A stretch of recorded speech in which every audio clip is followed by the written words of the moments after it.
Okay, what is going on YouTube? Good evening to this next episode of FPL Family with me, Lee, and this is Sam. And Sam, with all of the double game week talk, for all of the Stones, Diaz, Sterling or Gundogan, who were you going to have, all the Everton assets, the one to have was a certain Josh Meyer, who currently, just as we were going live, has scored his second goal at Goodison. Is it Goodison or Craven Cottage tonight? It's at Goodison, isn't it? Goodison, yeah. At Goodison Park. Owned by 1,078 FPL managers, captained by 66 of those managers. So probably all his mates. WTF is what's going on. Just his mates, isn't it? It's him and his mates, and his mum and his dad. That is a team selected by a percentage of 0.01. So if you wanted a differential for this week, nobody at all even mentioned this guy. But where's he genuinely? Sunderland. Where's he come from? Sunderland. On loan or what? I've literally never heard of this guy All before. I do know is that I love it when this happens. Like when it's some rogue out, like somebody that nobody's talked about, nobody owns, does really well like this because out of nowhere. And also, but as an FPL manager, in your head, you're not going, oh my god, how much is this costing me in rank? Because it's costing you nothing because nobody's got correct. It. So you can just enjoy it for the fact that he is so happy. How many of those 66, forgotten his name, Meyer captainers are above you, do you think? None. Not many, I'd suggest. Yeah, not many. Probably, what's the chances? There's 7.8 million players in the game, 66. I mean, maybe one. Pretty good chance they're mostly below you. But listen, guys, welcome to this next episode of FPL Family. We are not only are we mid-game, literally, because Everton and Fulham is still going on. So if we get any goals in that game, guys, let us know in the chat. Some FPL news worthy of notes. Looks like James Rodriguez just gone off with... I was just watching it before we came Yeah, live. what happened to him? I honestly couldn't tell you. He sort of went in a tackle and did this sort of James thing where it sort of almost looked like he kicked himself. But at the time, I'm not really sure whether he limped around the pitch feeling looking a bit sorry for himself, like James does when he's had a tough game. Yeah. 2-0 down and James is injured. What a shock. But I'm not really sure if it was an injury-related sub or if he went off for a tactical change. Because it seemed to be that they were thinking about a tactical change and then he's hurt himself. So who knows? Yeah. Well, listen. Well, we'll talk about. Obviously, we won't talk too much about that game because we've not been watching it clearly. But we will discuss all of the double game week actions so far.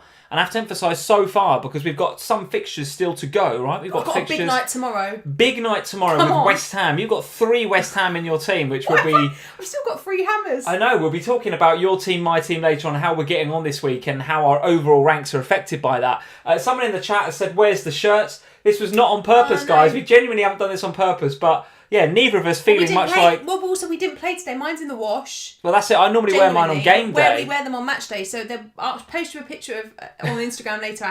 We had them on yesterday, and they're both in the wash today. To be honest, I'm feeling like not wearing mine much over the rest of the course this season. Honestly, I don't know what's going on at my football club, but we'll talk about that a bit later on. But yes, you find us in slightly solemn mood, guys, because not only can Liverpool not get a win for anything at the minute, but Spurs also struggling for wins and for points as well. Yeah, I don't.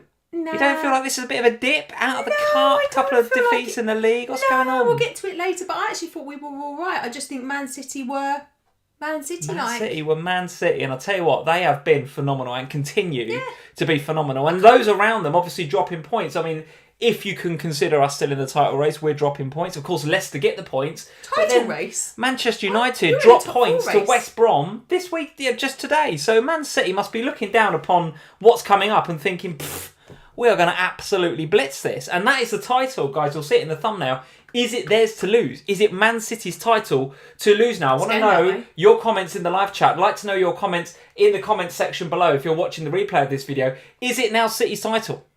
Is it? What do you think? Yes or no?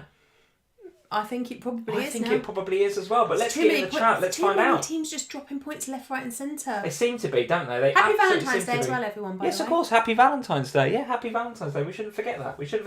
Let's get into the chat, Sam. Let's see who's in. Bossman525 is in. How are we doing? Very nice to see you. Alex Britchford is here. Nice to see you. John Tyner. Are you talking about Gundogan? John, we absolutely at some stage will be talking about Gundogan. No doubt about it.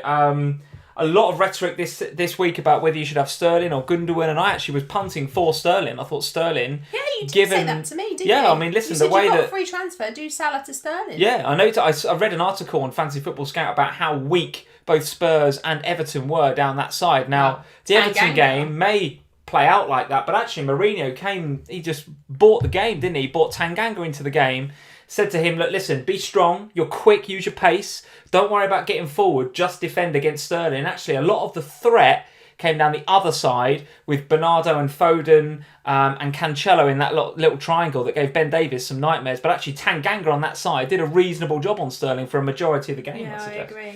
Casey Skinner is here. Hey, Casey, nice to see you. Hope you're well. Hope your family's all good. They also won't be happy, though, will they? They won't be happy up there. Big Liverpool family. So, yes, not happy in the same way that I am not happy. Sonny Forsberg is here, one of our patrons. Hey, Sonny, very nice to see you. Speaking of patrons, Andrew Yee is here. How are we doing? He says, title race brackets almost over and relegation battle all but over. It's looking that way, isn't it? If we're saying City have won the league, are we saying that the three teams that are down there are looking dead and buried? Certainly West Brom. So, despite the point today, they're still looking pretty. And the thing is, I think the other teams that were in and about down at the bottom are starting to improve. Like, we're seeing some massive performances out of Brighton lately, who we'll talk about later. Very good. Yes, so those clubs that were sort of in and around that, could they get dragged back into it, have gone, no, I'm not having any of that, and they've pulled themselves out of it. So the bottom three, it's looking iffy for them, that's for sure. Iffy. A super chat from Stealth Panda. Hey, Kens, how are you doing, mate? Nice to see you. Hey, guys, happy Valentine's Day. Happy Valentine's Day, mate. Hope you're okay. Maya, this lad, Josh Meyer for Fulham, was on Sunderland Till I Die.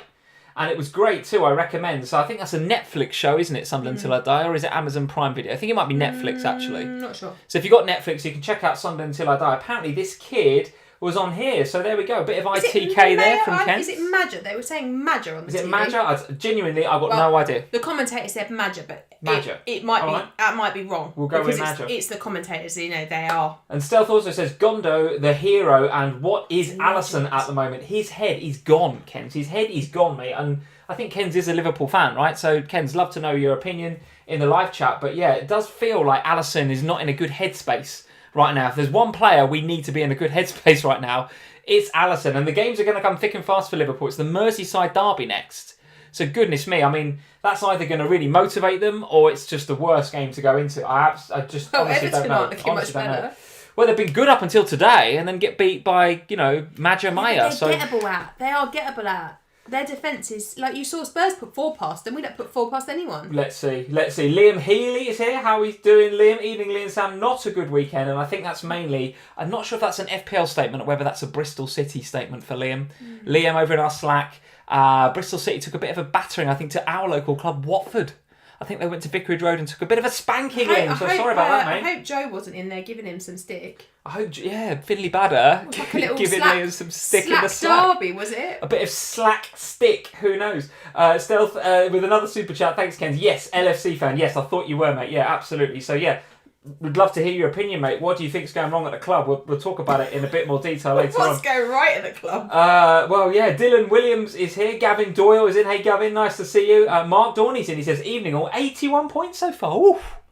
Nice stuff from Mark. I haven't got. I haven't counted. Nice. Very nice. John Robert Knight, I got 87 points, guys. Some good scores knocking about here. This is very nice. I'd be interested to know those scores with how many to play. How many to play? Anybody with any West Ham players? We're expecting West Ham to do pretty well against Sheffield United. Then of course we've got Everton and Man City and all the rest of them to play double. So listen, plenty of football still to play in this game week, guys. If you're not up in the 70s and 80s, like Mark and the guys in the live chat, do not worry. Plenty of time to go. Super chat from Nehal. Thank you, Nehal, for the super chat. Ali needs a game off to sort himself out. Gundo cap, and I don't think he means Dele. I think he means Alisson. I was going to say, I didn't think Dele was that bad. No, Alisson, does he need a game off? Yeah, possibly, but then you've got to play the kid, haven't you? Well, he's going to play Kelleher, isn't he? He's not going to play Adrian, he'll play Kelleher.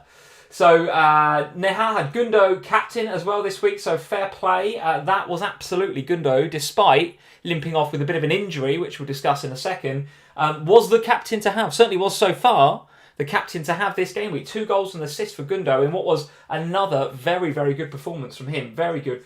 Jagan is here. Jagan, very nice to see you. Teddy Usher, 82 with 8 to play, Sam. Yeah, you see? That is nice. Now, that is lovely. That is very nice that indeed. That is guaranteed 100 club there. There we go. And Imran Saeed, 94, Sam, with 7 left. Yeah, you see, now that's what you want. That is good. Very, very good. Tyler Scott, 109 points with 4 players, including Captain Gundo left. Goodness me. Anyone got Aubameyang in those? Very, very good. Has anybody got Aubameyang? Yes, we'll be talking about him a bit later on as well. Is he back on the radars? Who knows? Alex Britchford, 100 club here. Very nice, Alex. Very good. Nice.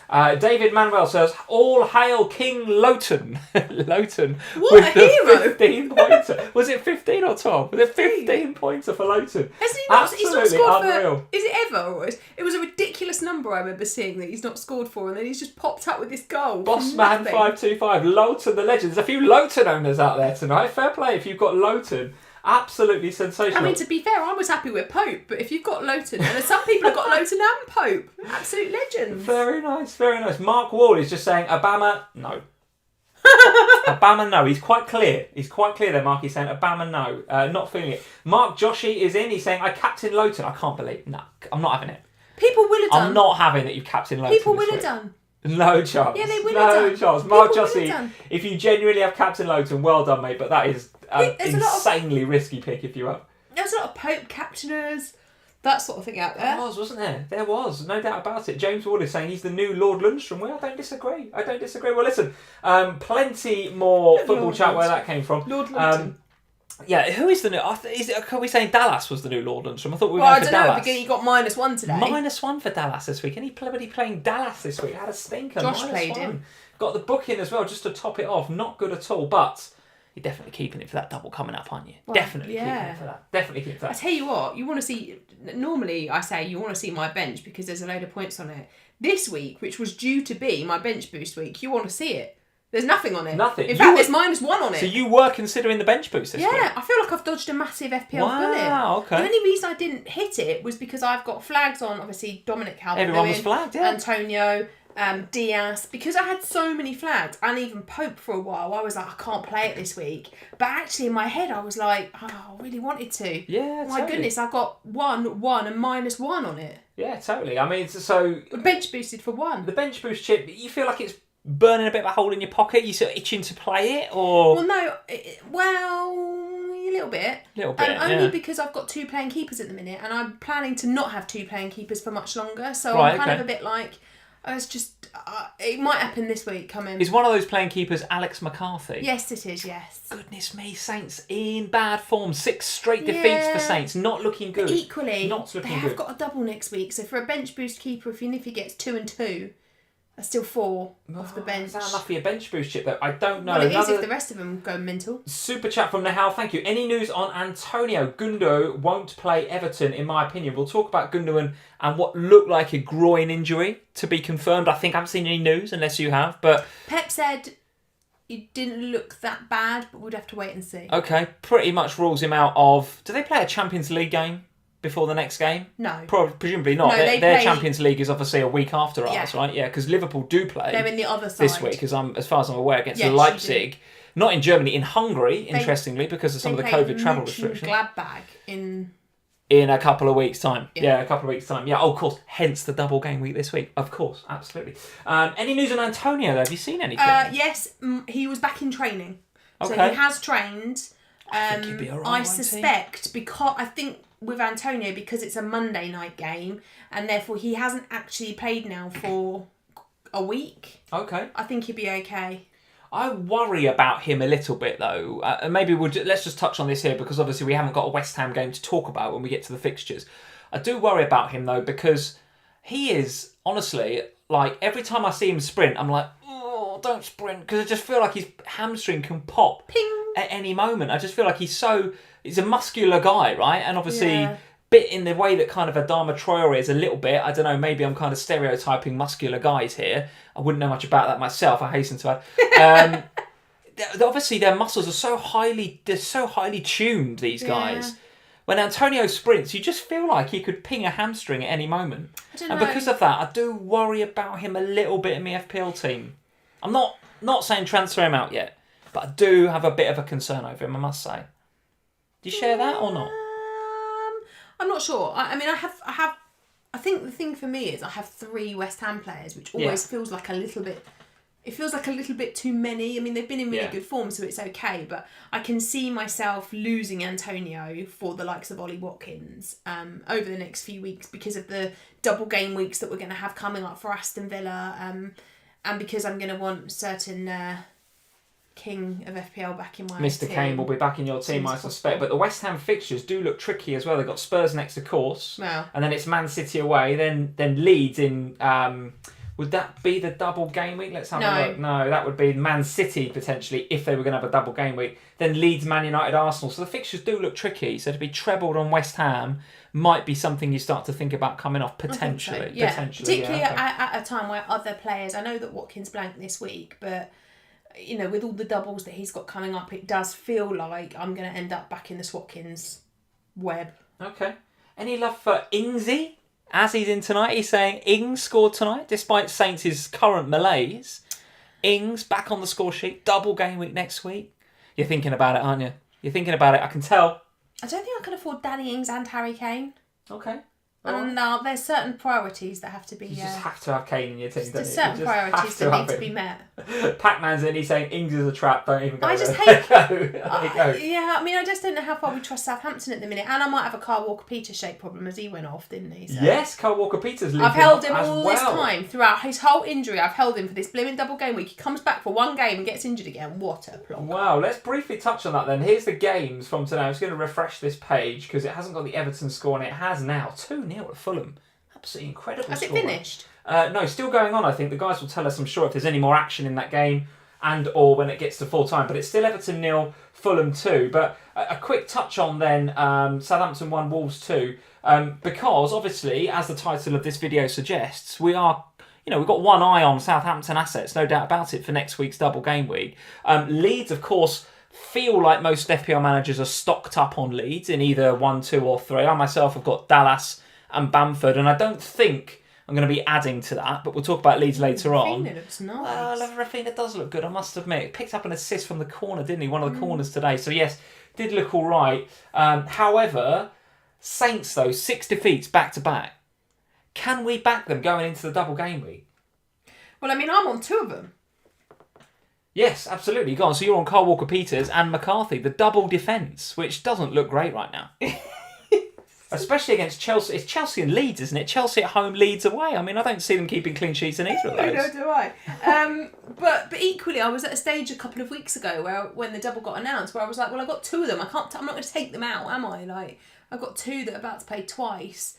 Kyle Walker-Peters has always got a bit of attacking threat in him, and actually, before Kyle Walker-Peters got injured, defensively Southampton were quite solid, and then since then, they've been on the ropes, to say the least, without him. Well, certainly I think Romeo's been unavailable at certain times as well, but certainly Walker-Peters, for some reason, just provided that imbalance at the back. There's no doubt about it. They did miss him. They did, yeah. He's come back. Have they rushed him back? I don't know. Not close enough to enough to it to say. But he's obviously picked up the injury again today.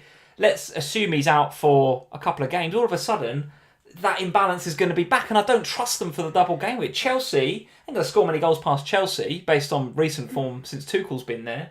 And then Leeds, of course, you can score goals against Leeds, but Leeds can score against them as well. Oh yeah, for sure. I mean, look, I'm not entirely sure. I'm going to wait and see, obviously, as we get some news this week about Walker-Peters and his availability and what that means.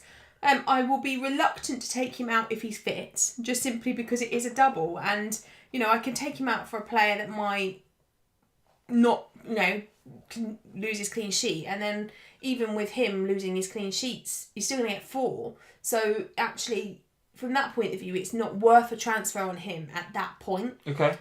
But if he's injured, then of course it will be worth a transfer, because I like I said, I have been thinking about playing my bench boost chip for next week, because my team looks quite nice. Okay. For next week, apart from the West Ham treble up.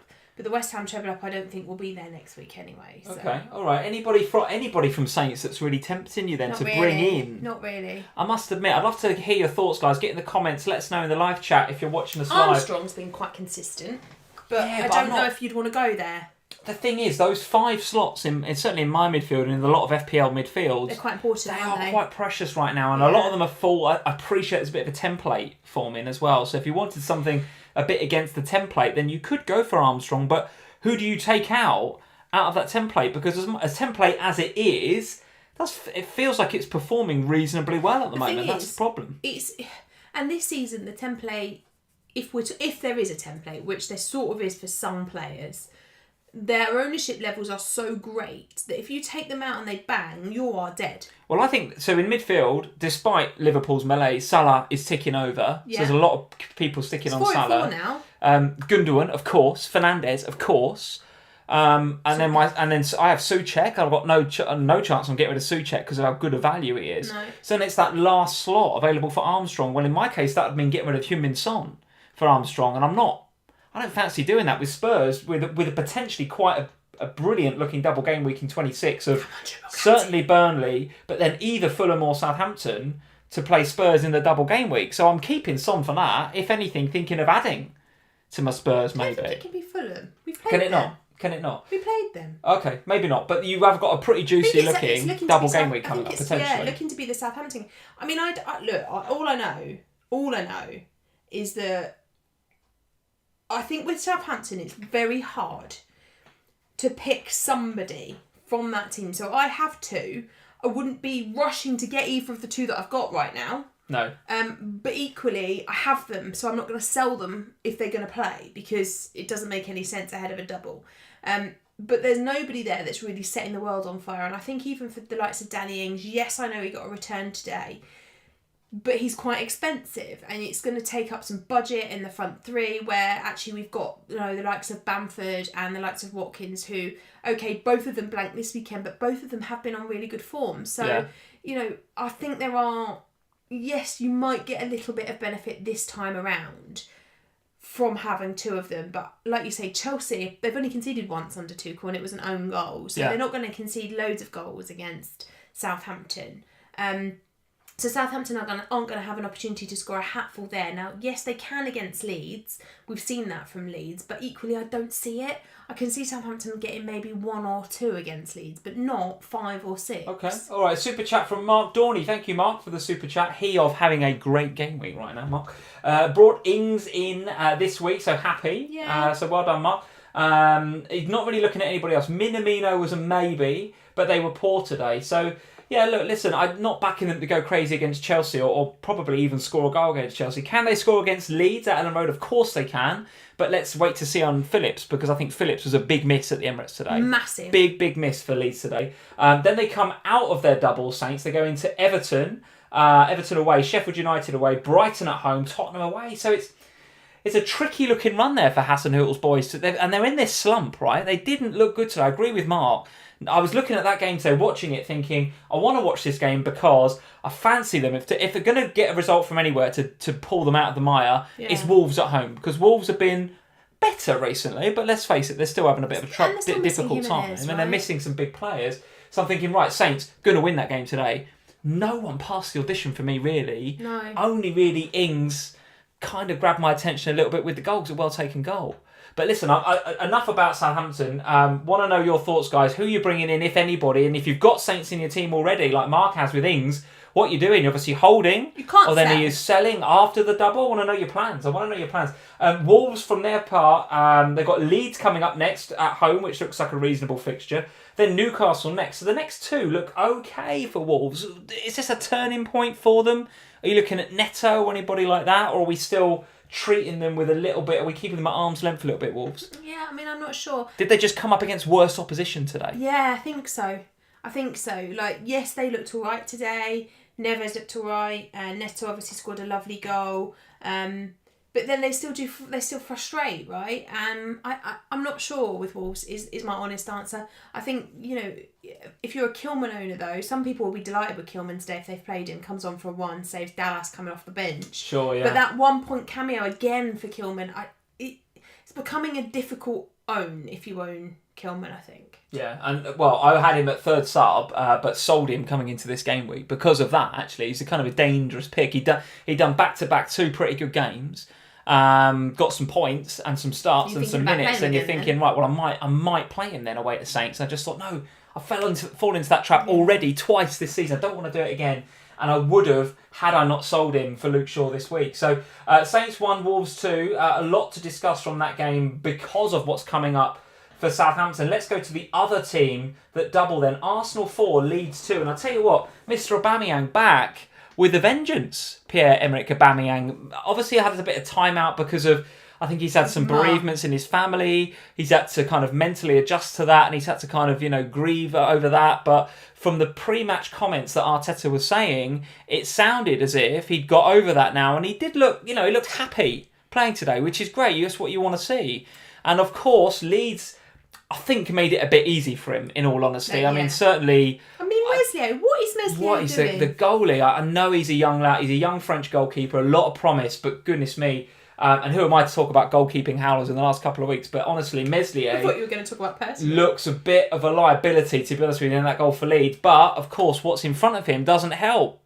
They concede goals left, right and centre. They do, but what you said before about Phillips is really important. They really missed him today. It meant Dallas was playing not in the position that you want Dallas to be in as an FPL manager. They missed that security, some security in front of the back line. And they were just poor. They were poor defensively today. But they did do what Leeds do best, and they showed some grit, and they went for it towards the end. And, they were 4-0 down, for goodness sake, and they're still pushing on. And I love that about Leeds. And this is why I think Leeds are fully investable for the double, because they will fight it till the end. Yeah. And I think, the defence, it's somewhat problematic at times, owning a Leeds defender. But owning Dallas, you're fairly safe because of the amount of attacking returns he gets from the positions that he plays in. Yeah. And unlike Saints, where you're looking at it going, Chelsea, Leeds, that's a difficult couple of fixtures. You're looking at the Leeds fixture, Wolves away, Saints at home.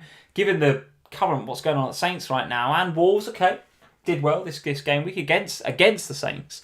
But both teams in pretty terrible form right now. And I'm not saying Leeds can keep either of those sides out, because I don't fancy Leeds to keep anybody out, frankly.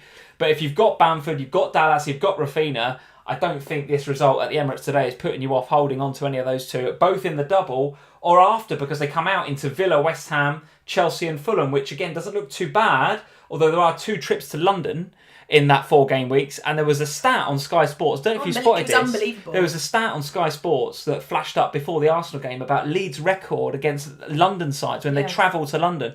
It's terrible. It's 3 years. They haven't won in like 3 years in London. It's incredible. And then within the space of an hour, they're 4-0 down to Arsenal. You're like, is this some sort of like weird hoodoo travelling to London? It's weird though, isn't it? It's weird. So with those 2 games, West Ham and Fulham away, now that I know what I know about Leeds travelling to London, I'm a bit suspicious of keeping them for those 2. But I want them for the double, definitely. And when I did the FPL show with Az on Thursday, he said it actually looks even worse when you look at the stats. If you include Chorley as part of London, then it gets even worse for Leeds. So it's even further back since they've won. So it is a bit problematic, but I think in terms of this double, you go into it with as many leads as you want. I don't think that there's like a right or wrong answer. I think it just depends on how you feel about moving other players that you potentially want. And this is where we really need news about game week 26, because there are going to be a lot of teams that probably double in game week 26, but we don't know that for definite yet. Now, you don't want to over-invest in Leeds if for any reason they then don't have, or Southampton for that matter as well, don't have a double the week after, or there's other players. I think, for me, I'm going to hold as late as I can this week before my transfers get made, in the hope that we get some double game week 26 news, because there might be some players that I can bring in that suit me for both of the weeks. Sure. And there's a super chat from Ben Williamson, so thank you, Ben, for the super chat. He's saying, and he's talking transfers already here, Ben, he's thinking of Justin to Struijk and then DCL to Kane, with 1 free transfer, mainly for Kane. He's in your school, Sam, does want Kane in his team, but it would give him 2 Leeds defence for the double game week and Bamford, and he'd need to do it tonight.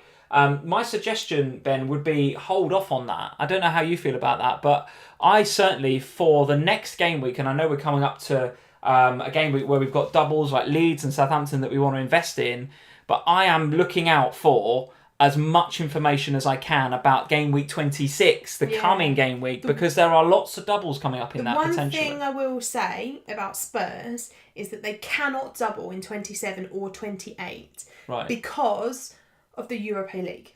So because they cannot double in 26 and 28, and because they have had their fixture likely cancelled in 29, that only really means they can rearrange in 26 and 29, and therefore it's likely that Spurs will double. So if your problem is that you're going to be in 26, yeah. So if your problem is that you can't, you need the money to do Kane, and by not doing it tonight you won't be able to do it, then I'd do it. Because, you would do it? Because Spurs will likely double. Now, there is obviously a lot of football to play in terms of... Sure. Like, there's other games in this game week still to happen. You might get injuries. But if you're going to be priced out of it, knowing that Spurs will play probably twice in 26, I'd do the Kane thing now if we couldn't afford it any other way. Well, there we go, Ben. Hopefully that's crystal clear. I would say no. I would say hold it and wait for news. But of course, you and Sam in the same school of we have to have Harry Kane for the double game week 26. And if you're of that school of thought, if that's the way you're thinking and Kane is a must-have in your team, then go for it. Absolutely go for it. So Arsenal, for their part, let's talk about Aubameyang then. Is he back? Is it? We keep talking about this template midfield that everyone's got, that everyone's getting a bit like, oh, I've got Salah, Fernandes, and if they go off, my rank just goes up by 3k or down 3k, and it really doesn't matter. I don't get excited about Fernandes' goal anymore because it's just pointless, right? Is Aubameyang the player maybe we need to break this template? I don't know. The fixtures coming up for Arsenal, just while you're thinking about that, are tricky. They've got City coming up next, so I don't think you're going to bring him in ahead of City. Then it's Leicester, then it's Burnley, Spurs and West Ham. So the fixtures look difficult. And indeed, did I see that he got a bit of a knock towards the end of that game? I think his ankle, maybe his calf, I'm not sure. I think he got up and played on, but didn't look all that comfortable. Was that more to do with the fact they'd made all their subs? Could have been. I think they did. Yeah, I think they might have done. So maybe he just had no choice but to play on. So I don't know. Keep an eye on that, Aubameyang fans. If you want to bring him into your team, then he's a really, really nice differential because literally no one's got him at that price. Well, the dead teams have. Well, a lot of the dead teams might have, yeah. But listen, no one up and around the sort of where the engaged managers are have got Aubameyang, I would suggest. But ahead of Man City, I don't think you're bringing him in ahead of that, particularly if we were waiting on some news on his ankle. Yeah. But one to keep on the radar now, though, right? A hat-trick, back with a hat-trick. He's announcing himself back to the game here. It's one game, Lee. Okay, I get it. I'm just trying to break the template. I'm getting so bored of my midfield. Well, you go for it then. Not ahead of Man City, no, but in the future I might do. We've been here before with Arsenal. A few weeks back, we were like, right, they've broken the mould. Saka, Smith Rowe, yep, great. Dire again for a couple of weeks. They've had one good performance today. I take nothing away from that. They did play well, but Leeds allowed them to play well for a lot of that game. Aubameyang's not going to be given penalties in the way that he was today. No, sure. Every week. So let's just take... He did score 3 at the post. He did. He played pretty well. But it's his first ever Premier League hat-trick. So he's not going to do that every week. All right. Bossman525 is saying he's a trap. I don't know, Callagher is saying he's a trap. Yeah, I get it, guys. I get it. I don't know. You're bored, aren't you? I am. You're bored. You want to know about me? The template in FPL is so strong right now. And every time I look at my team, I think I've had a really great week and I've gone up 2k. And I'm like, what's the point? Like, actually, one of the biggest jumps I made this week was at the beginning of the game week because I hadn't taken a hit. Because I'd not taken a hit this week, I went up like 30k. And then Salah scores, and I went up about 20k. I was like, hold on a minute. If people selling Salah for Sterling, there must have been, right? So I went up by quite a bit this game week, and then Fernandes scores, nothing. And it's just all these like Cancelo clean sheet, nothing. Pope, nothing. Everyone's got them. Gundogan. My captain got, 38 points. I got like a 3k rise out of it. No, but I'll tell you why. Boring. No, I'll tell you why you're not getting a rise. Because you are like me. You do not have, and this will segue us in, an Aston Villa defender. And these blooming Aston Villa clean sheets cost me 25k this week. And I've spent all day today trying to get 25k back. Now, I have managed to do it again, but it's every single blooming week. And it's all because of how good Martinez is right now. He is the boss. We're going to talk about him in just a second because it's a nice segue out of Arsenal. But listen, I'm not having a go at the game. I'm not having a go at anything. I just feel like it is time to take... You want to go rogue, don't you? Not massively rogue, but I want 1 or 2 players that when they score, I can get excited. Like anyone that had Aubameyang... No one's got Aubameyang, but if you had Aubameyang this week, how good is that? How good is that? I mean, listen, Mahmood Khan, thank you for the super chat. 85 points with 9 left. That is very good, Mahmood. Very, very good indeed. Rafinha in for Sterling or Salah. That's what I want. I want moves like that. Rafinha in for Sterling or Salah. Come on, let's make fantasy fun again. We can all do it together, guys. Break the template. Get Aubameyang. This is going crazy. What's wrong with you all? I want to talk about, who did you just discuss then? You jumped on somebody. Aston Villa. I said this week, when I was sitting in the green room on Thursday night waiting for the FPL show with Tom the producer and with Az, who I absolutely love, and I hadn't seen Az since Scout Camp 2019 because of this stupid pandemic. And it was so lovely to sit and talk to Az. It's a little adventure out for you. It was so nice. Why he just moaned about his hair and how he can't get it cut, and it was so lovely. And we were talking about this game because obviously Az is a massive Brighton fan, and I said this game has got 0-0 written all over it, and I hate it. I hate the fact it's 0-0 because Brighton defenders aren't highly owned, but they're getting there because Sanchez is so very cheap. well, aren't they? Brighton, defensively, so very good. I mean, Lewis Dunk, he was on 37 points for 5 game weeks when I saw Az on Thursday. Now he's got another clean sheet. Let me just stop you there and talk you through the Brighton fixtures coming up as well. Crystal Palace, West Brom, clean sheet. Leicester at home, Southampton away, clean sheet. Newcastle at home, clean sheet. Why are we not bringing in a Brighton defender? Well, this was the conversation I had with Az. So I was like, look, as far as I'm concerned, what I should be doing this week, rather than bringing in, what did I do? Can't even remember. Oh yeah, that paid off.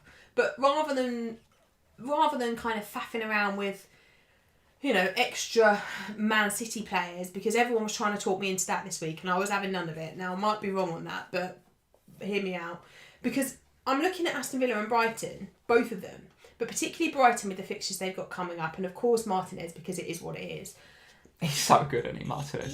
You cannot tell me that there are better... that City's... At the moment, I know Cancelo does what he does sometimes going forwards, but these guys are unreal because not only do they don't concede, but they also don't score a lot of goals, which means the defenders are getting all the bonus points. I think Dunk picked up a bonus point. There you go. Okay, so that Veltman got the 2. Right, so Dunk was on 37 points in the last 5 game weeks, so he's now on what? 44.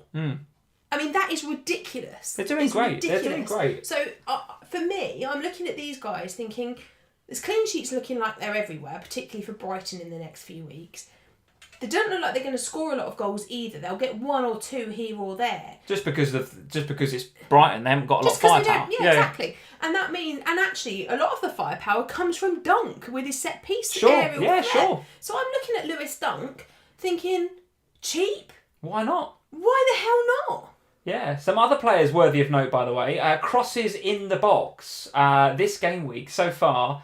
Pascal Gross, the highest of any player in FPL this game week, with I think that looks like 12. I'm having a look in the members area homepage on the Fantasy Football Scout website. If you're not a Fantasy Football Scout member yet, you can sign up. There's an affiliate link in the description below if you want to go and check them out over there. Loads and loads of cool stuff, loads of cool stats and graphs about game week to game week, what's going on. But other notable stats, shots, top for shots across the whole game week. Trossard this week, top for chances created, joint top for chances created with Luke Shaw, Adam Lallana from Brighton.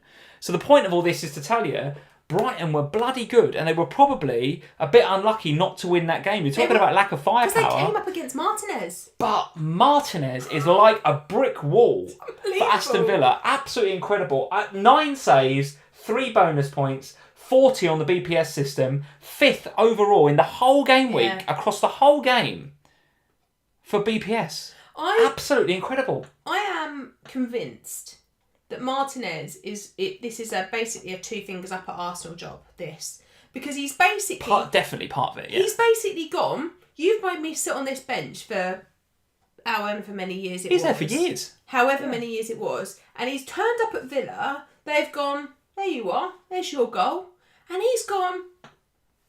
He's turned into an absolute hero. He was unbelievable in that game last night. And it wasn't just like, there's a lot of rhetoric, and I do buy into this rhetoric. There's a lot of rhetoric on Twitter and elsewhere this weekend about, well, the way that Aston Villa defend, it means that a lot of the teams they play against, Spurs do it a bit similarly actually, they reduce the risk of the shot. So if you want a shot from outside the box, You go for it, because we back our goalkeeper. That's perfect for Well, that's goalkeeper. my point. Yeah, that's the point I was going to make, is that's perfect. He picks up the P-rolls and it's fine. Perfect. Now, in this Brighton game, I have to tell you, it wasn't just P-rolls. He pulled out a couple of absolute worldies and all. Martinez, he's got a worldie or two in his pocket as well. But I think 12 points this game week. I think he might have got more. I mean, absolutely ridiculous. No, did he get...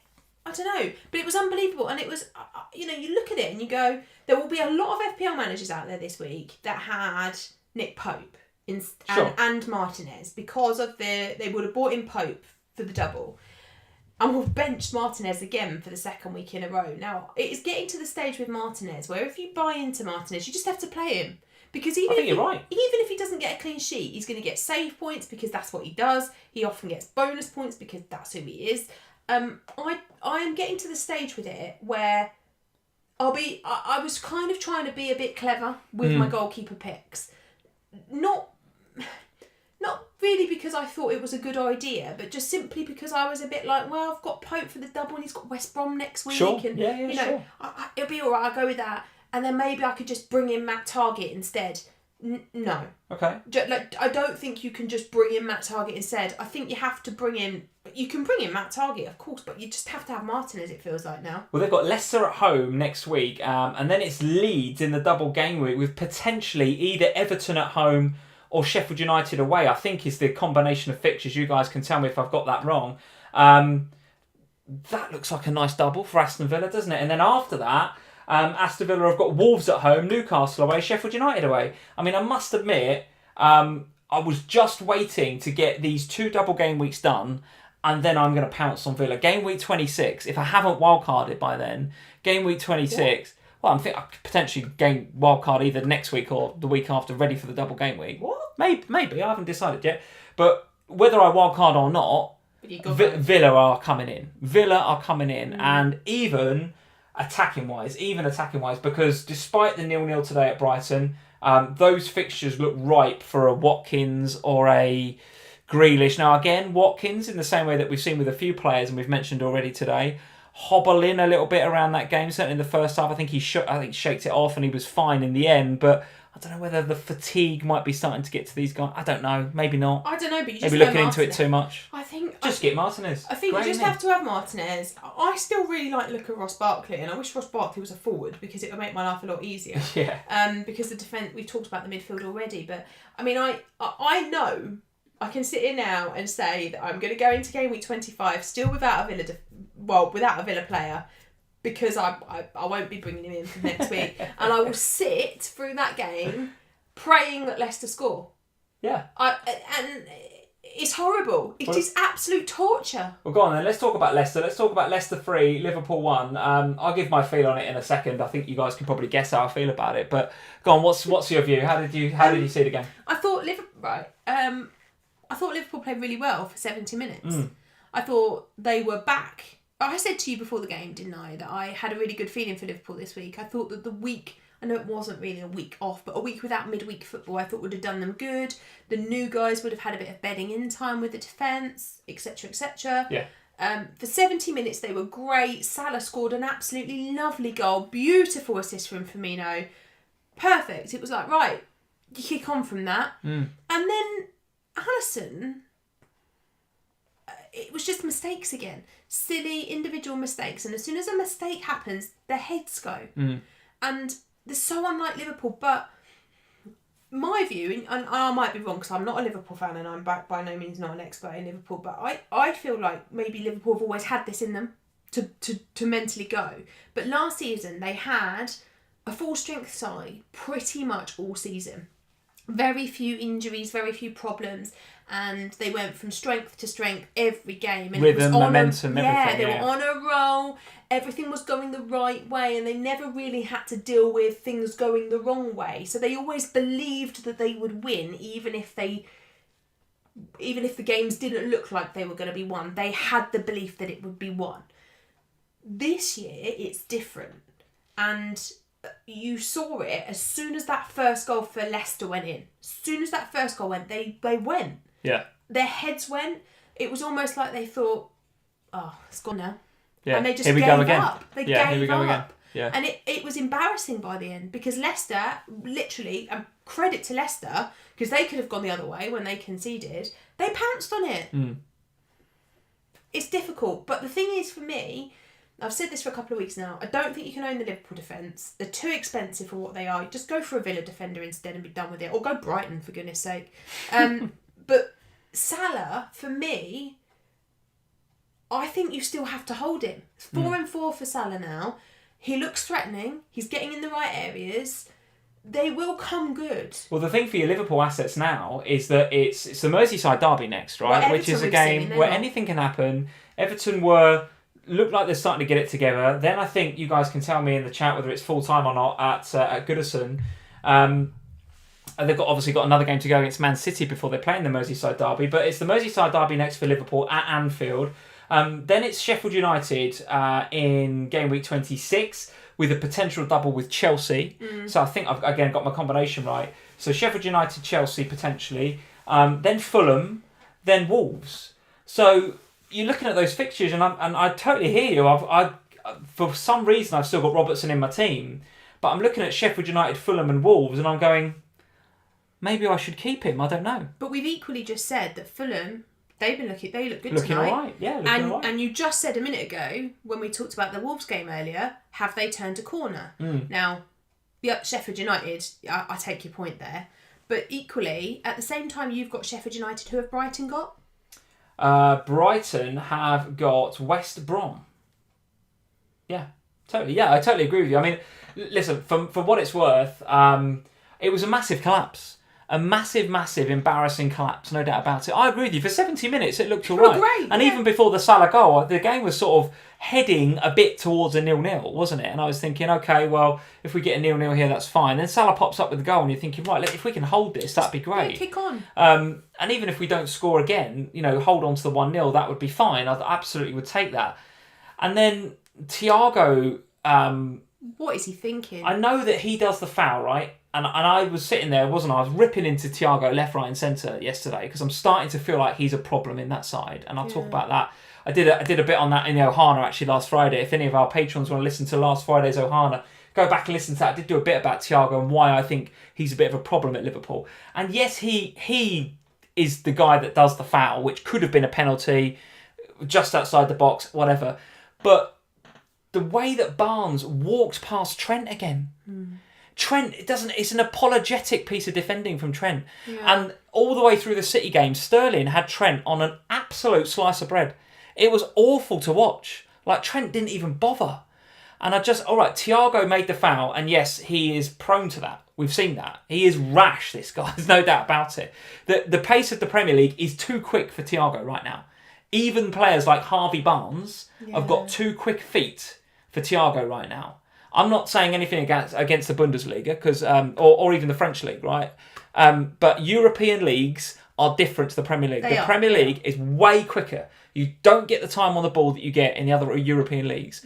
And I think Thiago has come in, and I think that he thinks he's going to be the daddy in that team. I think he thinks, and a lot of us Liverpool fans, I thought it when we're signing Thiago Alcantara. I thought he's going to make the difference. And actually, when we're against a team that is completely dropping deep and sitting back, and we have a lot of the ball and a lot of time in that final third in the opposition's half, he's going to have time on the ball to unpick a lock. But against Leicester away, you ain't got that time. And in most Premier League games, you haven't got that time. And that's why Klopp didn't start him, I think. Because he only came into the game because, again, another injury. Milner gets injured. And you're absolutely right. As soon as that goal goes in from Maddison, the heads went completely. Yeah, and Alisson and Kabak, I don't know what they're doing there. Obviously, they've got to build an understanding between them. I did see a lot about, what's Kabak doing? What's Ali doing? What is Alisson doing there? Kabak has it under relative control, I think. And up until that point, I thought Kabak was actually okay. Yeah, he was having a good game. I wouldn't say he was amazing, but compared to what we've got, he was actually fine. For a Premier League debut against a decent attacking side like Leicester, he was having a good game. It was okay. And by the time the third goal comes around, Salah gives it away cheaply. I mean, that's not a shock to anybody, is it? It does that. But the way that he gave it away cheaply and no one reacted. Yeah. No one reacted, and of course everybody, and I joined one of the athletic chat rooms afterwards, they were like, well, Kabak was hideously out of position for that third goal and he never had the pace to get back. It's like, well, why Salah's give it away cheaply, no one's reacted, and of course course Kabak is completely exposed. It was ridiculous. So I sort of felt for the guy a little bit, you know? Going back to Trent. Yeah. Because I think you're right. You got to calm me down, go on. But I might wind you up a bit more by asking you this question, but I'm going to ask it anyway. Last season, I didn't see Trent do a lot of defending last season. No. Is it just that he doesn't defend? Is that the thing with Trent? Like, is he actually not a very good defender? Yeah, because last season we all loved Trent. Yeah. Because of how attacking he was. And Liverpool kept clean sheets, but was that anything to do with Trent, or was that more to do with Virgil and Gomez Henderson covering him, and Henderson and Milner if he was in Fabinho the middle, covering him, Fabinho, like those five, Milner, Hendo, Fabinho, Gomez, Van Dijk, or Matip if it was Matip, those 6 guys, and Alisson when he was there, rock solid, like a rock solid unit. They were the defence, and Trent and Robbo. They helped, but they went. That was their job. Now this season, they want to go, but they actually have to defend because there's no other defenders to do it, and they're fundamentally defenders. Now Robbo does his bit. Robbo defends. He's a decent defender. I'm starting to question whether Trent is actually a defender at all, or whether he's actually just a winger that's playing in wing-back position. Yeah, he fits into the system as it was. But right now, he's being asked to do a bit of defending, and it ain't going well. It's really not going well. So listen, guys, with the fixtures coming up as they are for Liverpool, I'm not getting rid of Salah. No. Salah's going to stay, I think, because he's still chipping in, and he will get penalties like he did the other night. All right, he makes a meal of it, but he still gets it. Robbo is a difficult one. It is a difficult one, I must admit. I've got to see how our double game week pans out. If we have a double game week which includes Sheffield United, I might keep him, but listen, I don't know right now. I don't know. He's been on the chopping block for a few weeks already, and I still keep hold of him. Leicester, for their part though, for all of that whinging I've just done about my team, 7 minutes, bang, they were clinical, weren't they? And they took their chances. They smelt a bit of blood there, and they absolutely went for it. Yeah, they did. But then this leads me back into the conversation that I always have about Vardy, which is that I think he looks unimpressive for that's his game. For ages. And then he pops up with a goal. And then it throws you back into that, well, am I not getting him for the wrong reason then? Because I'm not getting him because I'm not inspired by him. He doesn't inspire me when I watch him. Unlike James Maddison and Harvey Barnes, and we'll talk about them in a minute, they, I do think, look quality at the moment. Yeah. But Vardy just kind of like rats around, not really looking up to much, but then he takes his chance. If it falls to him, he's there. And he's obviously on penalties and all of that. So it's hard with Vardy to justify his price tag sometimes because he's not looking like the player that maybe he once was, but equally got a chance, absolutely took it. James Maddison, however, and Harvey Barnes, they continue to impress me. Okay, the fixtures for Leicester coming up. Aston Villa away next. Difficult. It'd be difficult to get past Martinez for a start. Then their potential double game week is Arsenal at home, Burnley away. Tough. That's what they're potentially looking at. Before a game against Brighton, who we've just been talking about how good defensive they are, and then Sheffield United at home. So actually, amongst those fixtures, there are some tricky games coming up for Leicester, despite the fact they look relatively green here on the ticker that I got in front of me. There is some tricky looking games there for Leicester, but they are on form, no doubt about it. Maddison in particular continues to tick over. Really, really good indeed. Let's speed through some of these games, Sam, because we're coming up to the hour already. Man City 3, Spurs 0. I have to say, before you dive into it, I actually thought that Spurs didn't play too bad. I actually thought they didn't play too bad. I thought Mourinho picked the right player to play against Sterling. I thought Japhet Tanganga played pretty well. But because of that, Moura got a little bit isolated on that side, and he didn't have the support or the overlap from Tanganga. So every time he got the ball, he was doubled up on, and he gave away possession a lot. So then he got hooked at half-time, and I remember sitting there thinking, has he had a bad game? Or has he just been isolated? I don't know. But anyway, a lot of Spurs came down the left-hand side with Son and the others. So it was great on that side of the pitch. It was a real battle. But Sterling and Tanganga, interesting battle on that side as well. But Spurs did all right. I just thought that Man City were just fantastic. Yeah. They are just great, and they're on bang-on form right now, and they never really look like, apart from the Kane free kick, I don't remember Spurs really worrying Ederson at all, to be honest with you. So give us an opinion of the game. Yeah, I mean, I think my honest view is that Man City were excellent. They were. It's frustrating to me as a Diaz owner that he sat on the bench. God, I hope he plays on Wednesday because otherwise you've got Dallas coming in, haven't you? Coming on. So please, Pep, if you're watching, even if it's just a minute, just give him a minute. I think he'd play. He was on the bench, so I think he'd play. But I thought Manchester City were great. I think I'm still in that it's difficult to own Foden camp because to go through that game without anything is disappointing. I thought Sterling was a bit controlled for most of the game by Tanganga, who I thought did a fantastic job. And at one point, they swapped sides. I think Sterling had gone, sod this, I'm going over Sterling tried to get more joy out of Ben Davies. And for a while he did. He did. And actually, Sterling was unlucky towards the end of the game not to get another goal. There could easily have been 4. Spurs, meanwhile, I thought defensively were actually not too bad. I thought they did a good job, apart from on the 3 goals. And I thought that a lot of the issues came from Hugo. Again, this is about this has been a couple of games now where I've watched Sanchez him. Sanchez? No, Sanchez I thought had an alright game because what he does is he just throws himself on the line. He's not a hugely great defender. He's not got the intelligence. I'm about to call Eric Dyer intelligent, but he's not got the intelligence of Eric Dyer. Eric Dyer reads the game beautifully, and he's developed a lot under Mourinho. And I never thought I'd really say that about him, but he has been quite good lately. Sanchez just throws himself on the line, but Lloris has got to do better. The penalty should save that. He's being beaten by the near post again. He's just got to get better. And I think it might be an age thing. An age thing? Interesting. All right. And what about... I mean, let's not spend too much time waxing lyrical about Man City. If you've not got 3 Man City, I think now is the time to get them. Even Ederson picking up an assist this game. That was ridiculous. Which was crazy, right? Absolutely crazy.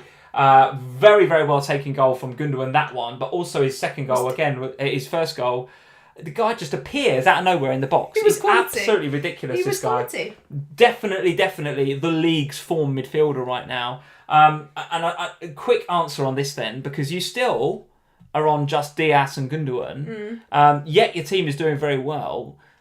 Do you feel obliged to get that extra City in, or are you still quite happy with what you've got? I'm still quite happy to just stick with 2. Okay. Because I think the thing is, for me, if I was going to go with another one, it would probably be... Well, I'd either go Cancelo, but I feel like I'm going Cancelo just because I feel I should, rather than because I actually want to go for a Brighton defender instead. Okay, all right. But I think Sterling's just a little bit too expensive. But I'm obviously keeping an eye on the Gundogan injury, and I'm obviously keeping an eye on what happens with penalties, because we still don't know. Because apparently it's not Rodri anymore. Well, he was lucky to score that. Well, that's for all what of what you've just said about Hugo, he should have saved that. Well, Pep said after the game, it was a bad penalty, he won't take the next one. So what is it now? I mean, it might be Ederson. He was halfway up the pitch for that one, wasn't he? It's unbelievable. Let's have a very, very quick word about West Brom versus Manchester United. So, a couple of points that Manchester United fans, I'm sure they won't mind me saying, absolutely not expecting them to drop a couple of points at the Hawthorns. I remember listening to a Planet FPL podcast with Clash of the Correspondents where James was interviewing. They've got a Man United correspondent called Gary, and Gemma Eno, who's their Baggies correspondent. She was on there, we are going to get tanked. This is going to be 4-5-6-0. And I remember listening to her thinking, she is so impassioned about them losing 4-5-0 that I believed it. And actually, she's got to be absolutely buzzing with that result. And do you know what? Even Fernandez's goal, it's well taken, but he shins it. He shins it in the top corner, but because it's Bruno, we say it's class, and we probably are going to say it's class. Was it? Yeah. I think he's missed it in the top corner. It was class. Anyway, I'm not moaning. I've got Fernandez in my team. And I've got Luke Shaw as well, so I'm happy with that. Yeah, I wonder why you might have Luke Shaw in your team. But 2 points dropped for Manchester United. Is this a concern now? No. No Pogba again for them today. Where's that character gone in that team? Honestly, I watched this game. I thought Manchester United looked a bit tired today. I thought they looked a bit leggy today. Right, okay. But I thought West Brom looked great. And I think West Brom actually turned up today. Dianganga made a massive difference. Him being back gave them a bit of character. And actually, they were unlucky. So they were unlucky not to score quite late on to make it 2-1.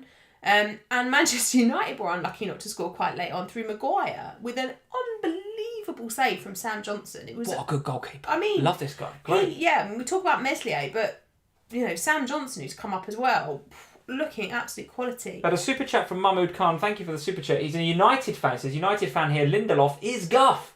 Shocking defence. Yeah, he was not good today. Lindelof. He had an off day, no doubt about it. But talk me through your decision to bring in Luke Shaw then. Yeah. Because despite the clean sheet going, he picks up the 3 bonus points. Again, super, super creative, Luke Shaw. I've got a stat here on, again, the Fantasy Football Scout members area. Yeah, chances created top for chances created in the game week. Lallana, actually, joint top with Luke Shaw, with 4 created in the game week. So listen, he's the one to have right now, Luke Shaw. And actually coming into this game week, he created, I think, 16 chances in the previous 4 game weeks. So he was being very creative and getting assists. Yeah. So we shouldn't be surprised that he's created this goal today. And I think for me today, watching the game, there wasn't a lot of creativity through the middle of the field. There was a lot of lethargy through the middle. And Luke Shaw really dragged him. He really dragged him through that game. Bit of leadership from Luke Shaw. Yeah, bit of character. I like that. Big difference. I like that from him. So on Friday, obviously, we got the news about James Justin. And I hope James Justin makes a full recovery quickly. Oh, man, yeah. Because 100%. Absolutely heartbreaking for him. Because genuinely, I think he might have had a chance of going to the Euros this year. And he was really in the conversation. Upsetting. Yes, he was. Really upsetting. And it'd been fantastic for me. So obviously, that came through on Friday. So I was like, right, I've got a James Justin shaped problem. Where am I going to go? And I thought, do you know who I really fancy? I fancy a punt on Luke Shaw, and it didn't feel like a punt. No. Because I was going into a game against West Brom, so when they scored after 2 minutes, I was like, you are taking the mick. Anyway, but I liked Luke Shaw for a couple of reasons. One, because the clean sheet potential, and obviously it went today, but it was there. But mostly because of the attacking potential. And I also don't feel like he's very much of a rotation risk at the minute, because he is giving Manchester United that character and that commitment and the dedication, and he's dragging the rest of the team up the pitch. So I think he's going to play regardless of what Tellez does. One of the reasons we did the same move actually this week. We both bought Luke Shaw in. One of the reasons I looked at him and wanted him was actually his low ownership. Because I went into the game week thinking, I could have him or Wan-Bissaka.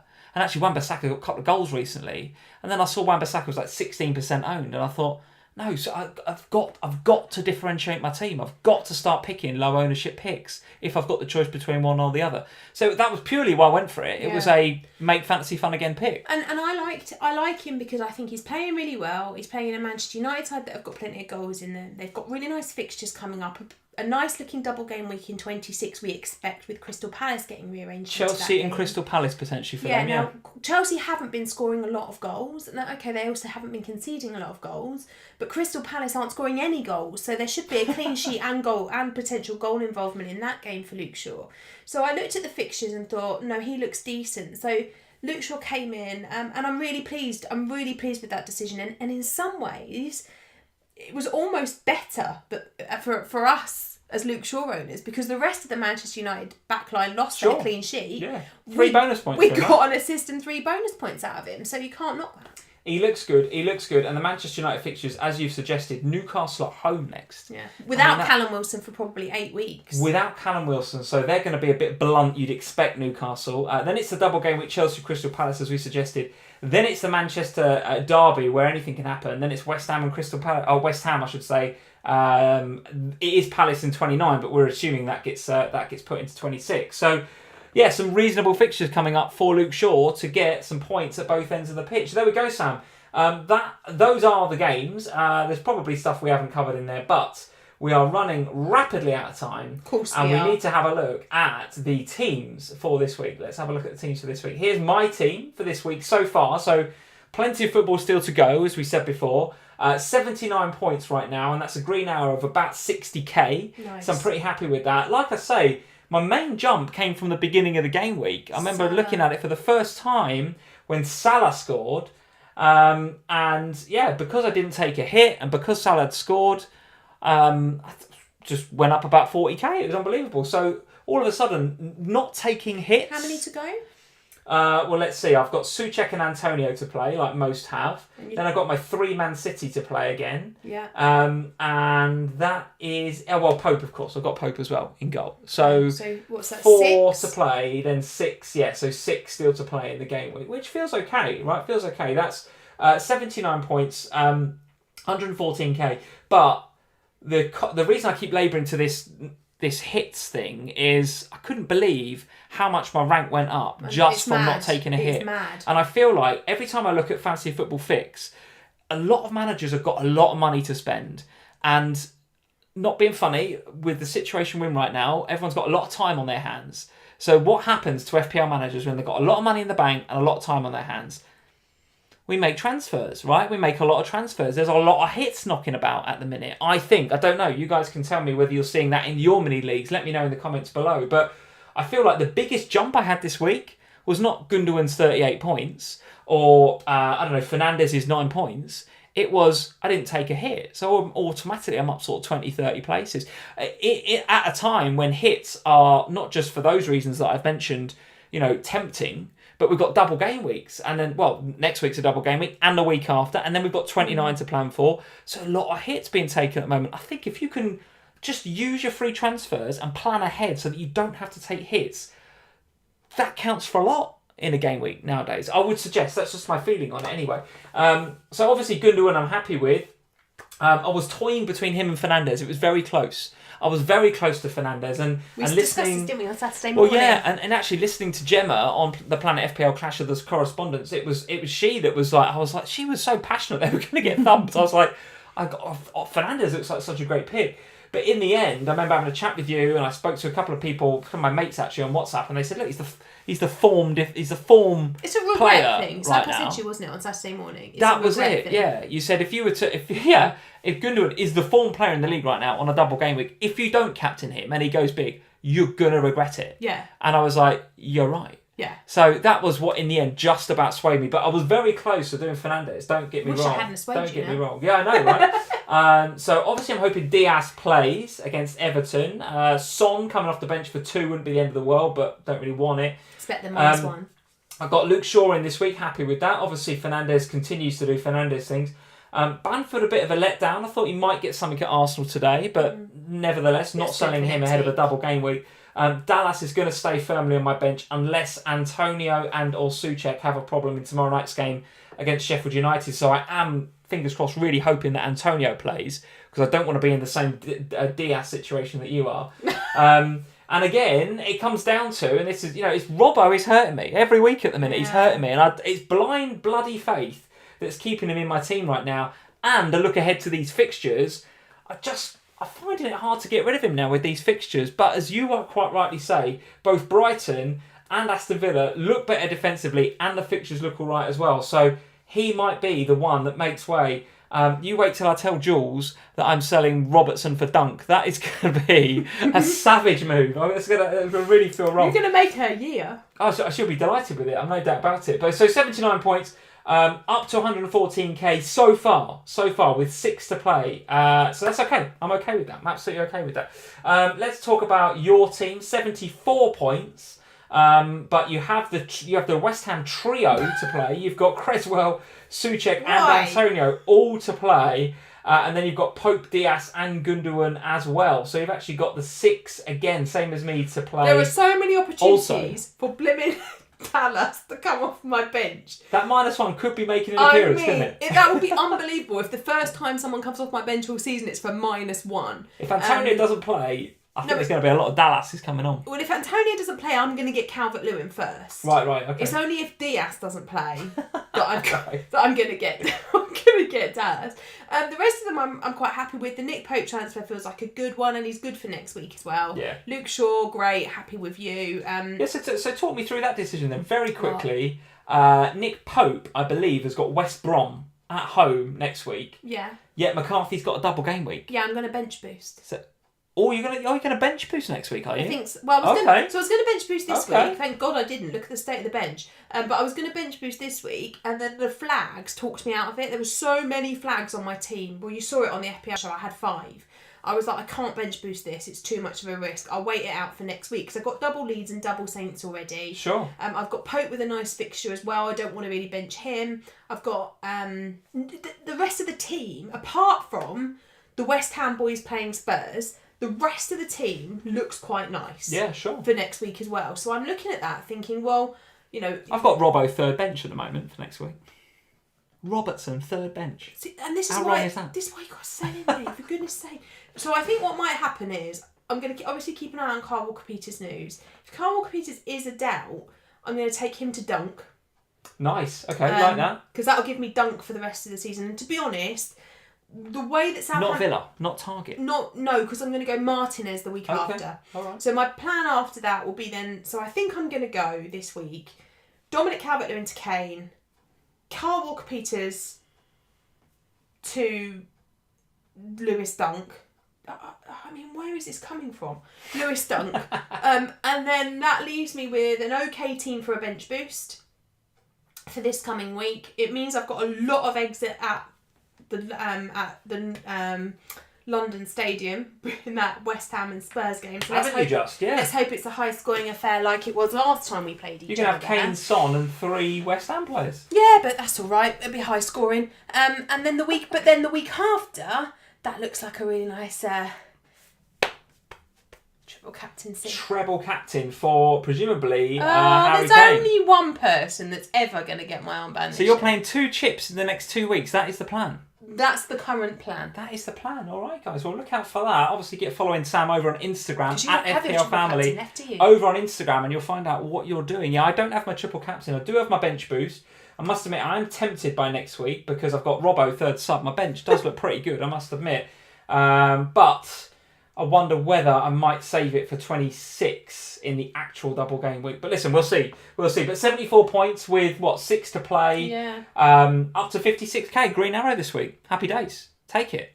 Definitely. No hit for you this week? No. Helps. It helps, you see. No, Aston Villa doesn't. 20k better off, I would have been. Yeah, I know. They were lucky not to concede. I think Brighton should have scored. But it's every week, Lee. It's every week. It's Martinez, isn't it? Blimmin' Martinez. You know what's going to happen? I'm going to bring him in. He won't keep another clean sheet. That's it. It's going to go Villa downfall from there on. Very good. So 56k, looking good, moving in the right direction, Sam. So yeah, all good.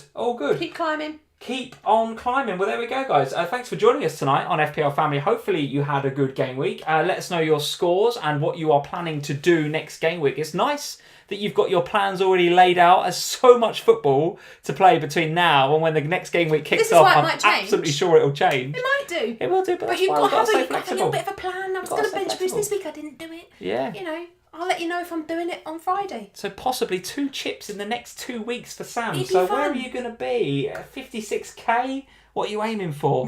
10k? Number 1 in the world? Why not? Up there with Nathan Joblin from our... big. It can only go wrong, can't it? It's just a game. It can only go wrong. What could I'm going to bring in Lewis Dunk. In fact, let's just double up on Brighton defence. Why the hell Double up on Brighton defence. Look at the fixtures. Wow. Everyone off you. Don't do it yet, though. Wow. Wait it out. Wow. I don't want to price rise in Lewis Dunk before the weekend. There we go. And before we go, we've had a super chat from Jacob17. Thank you, Jacob, for the super chat. No comment, though, in the super chat, Jacob. So, does he just think I've gone mad? He's passed out. Just the bench boosting and the triple. It's the 2 chips in 2 weeks. He can't deal with it. He's just had to send you just a blank super chat. So Jacob, because we're signing off, get over to Twitter, get over to Instagram. Probably Instagram, not on Twitter at the minute. So get over to Instagram, ask Sam your question over there, and we can go answer it. There's all our socials on the left-hand side. You can follow us on Twitter, Instagram, Facebook. Subscribe to the podcast version as well. So podcast listeners, good day if you're listening. Very nice to... We still forgot to say hello to the podcasters. Do you know what?